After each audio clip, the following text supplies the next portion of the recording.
మన ప్రభుత్వం చేసే మంచి పని లేటు అని ఇప్పుడు తెలుసుకుందాం. జై జనసేన, జై టీడీపీ, జై బీజేపీ.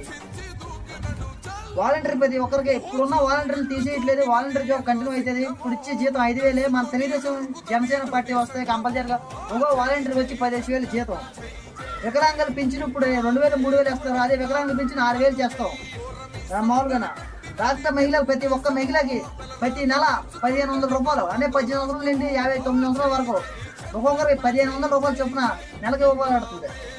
ఆర్టీసీ బస్ ఛార్జీ ప్రతి ఒక్క మహిళకి, చిన్నపిల్ల కాబట్టి పెద్ద వరకు ప్రతి ఒక్కరికి మహిళకి ఉచిత బస్సులు ప్రతి ఒక్కరికి బట్టి కలిపి తెలుగు బిడ్డ వందనం అని స్కూల్కి వెళ్ళి ప్రతి ఒక్కరికి ఎంతమంది బిడ్డలు ఉంటే అంతమందికి ఒక్కొక్కరికి 15,000 చొప్పున. ఇద్దరుంటే 30,000, ముగ్గురు 45,000 లెక్కన ప్రతి ఒక్కరికి ఇస్తాం. కాబట్టి పవన్ కళ్యాణ్ గారు, చంద్రబాబు గారు నిర్ణయించిన మాట ఇది. సంవత్సరాలకు వచ్చి ఒక మహిళకి 3,000